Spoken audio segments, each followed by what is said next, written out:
تربیت اولاد کے لیے اگر ہم قرآن پاک کا مطالعہ کریں تو وہاں پر مشرکین مکہ ایک عمل کیا کرتے تھے. وہ کام یہ کرتے تھے کہ جب بچہ پیدا ہوتا تو اس کو قتل کر دیا کرتے تھے، اس ڈر سے کہ اس کو ہم کھلائیں گے کہاں سے. فقر و فاقہ کے ڈر سے وہ اس کو قتل کر دیا کرتے تھے، اور بیٹیوں کو بھی قتل کر دیا کرتے تھے، زندہ درگور کر دیا کرتے تھے کہ ان کو وراثت میں حصہ دینا پڑے گا، یا پھر یہ کہیں بیاہ کر جائیں گی، ہمارے داماد بنیں گے تو ہمیں جو ہے وہ کمزوری ہمارے اندر آ جائے گی، یہ کمزور ہونے کی علامت ہے. لہٰذا قرآن پاک نے ان کو منع کیا. سورہ انعام کی آیت مبارکہ جس میں ارشاد فرمایا وَلَا تَقْتُلُوا أَوْلَادَكُم مِّنْ إِمْلَاقٍ، دیکھو تم فقر و فاقہ کی وجہ سے اپنی اولاد کو قتل مت کیا کرو. نَحْنُ نَرْزُقُكُمْ وَإِيَّاهُمْ، ہم تمہیں بھی رزق دیتے ہیں، ہم ان کو بھی رزق دیں گے. رزق تو اللہ رب العزت نے اپنے ذمے لیا ہے. وَمَا مِن دَابَّةٍ فِي الْأَرْضِ إِلَّا عَلَى اللَّهِ رِزْقُهَا، روئے زمین پر تمام جاندار ان کے رزق کا ذمہ تو اللہ نے لے رکھا ہے. لہذا تمہیں کس بات کا ڈر ہے؟ تم کیوں خوف کرتے ہو؟ لہذا تم اپنی اولاد کو فقر و فاقہ کے ڈر کی وجہ سے قتل مت کرو. اب ذرا غور کریں کہ اگر دین اسلام نے فقر و فاقہ کے ڈر کی وجہ سے قتل اولاد کا انکار کیا، اس کو منع کر دیا، تو ایک اور شکل بھی تو ہے. اس کی تفسیر میں اگر ہم پڑھیں تو مفسرین لکھتے ہیں کہ ایک تو وہ مجرم تھے جو کہ قتل اولاد کے مجرم وہ لوگ تھے کہ جو کہ فقر و فاقہ کی وجہ سے اپنی اولاد کو قتل کر دیا کرتے تھے، اپنی بچیوں کو زندہ درگور کر دیا کرتے تھے.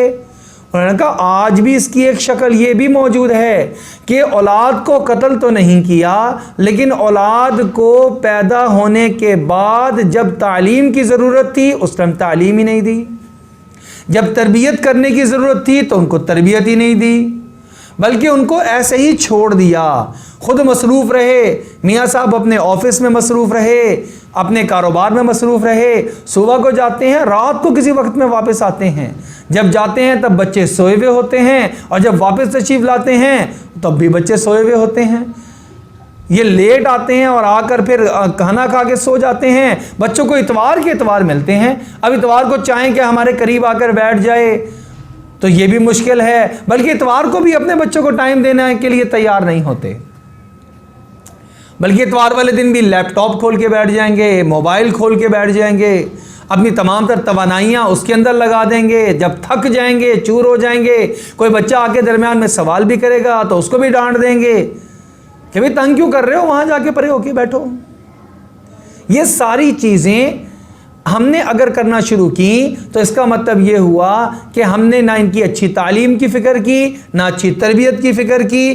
اچھی تعلیم اور تربیت نہ دینا اور برے اخلاق اور برے رویے ان کے اندر پیدا ہو جانا، اور پھر ان کا اپنی دنیا کی زندگی میں نشے میں لگ جانا، چوری ڈکیتی میں مصروف ہو جانا، رشوت لینا شروع کر دینا، سود کھانا شروع کر دینا، اور بے نمازی ہو جانا، اور اپنی دنیا کو خراب کر کے اپنی آخرت کو خراب کر دینا. مفسرین فرماتے ہیں یہ بھی قتل اولاد کے اندر داخل اور شامل ہے. یہ بھی لوگ وہی مجرم ہیں جو کہ جس طرح قتل اولاد کرنے والے مجرم، ایسے ہی اولاد کو پیدا ہو جانے کے بعد تربیت نہ دینے والے وہ بھی ایسے ہی مجرم. بلکہ قتل اولاد اگر کر لیا تو زیادہ سے زیادہ کیا نقصان ہوگا کہ دنیا کی زندگی خراب ہو گئی، اور آخرت کی پوری زندگی اولاد کی بھی خراب کر دی اور اپنی بھی خراب کر دی. اولاد کو قتل کر دیا تو اولاد کی دنیا کی زندگی ختم کر دی، لیکن اگر اس کی تعلیم و تربیت اچھی نہیں کی تو اس کی دنیا کی زندگی بھی خراب کر دی، اور آخرت کی ہمیشہ کی زندگی جو کبھی نہ ختم ہونے والی ہے اس کو بھی تباہ و برباد کر دیا. یہ زیادہ بڑا جرم ہے، اور یہ زیادہ اس پر وہ آیت مبارکہ صادق آتی ہے کہ وَلَا تَقْتُلُوا أَوْلَادَكُم مِّنْ إِمْلَاقٍ، اپنی اولاد کو قتل مت کیا کرو. لہٰذا اپنے بچوں کو تعلیم دینا، تربیت دینا یہ والدین کے ذمے ہے، ان کی ذمہ داری ہے، یہ ایک فریضہ ہے جو کہ انہوں نے سر انجام دینا ہے. اس سے کبھی بھی غافل نہیں ہو سکتے ہیں ہم.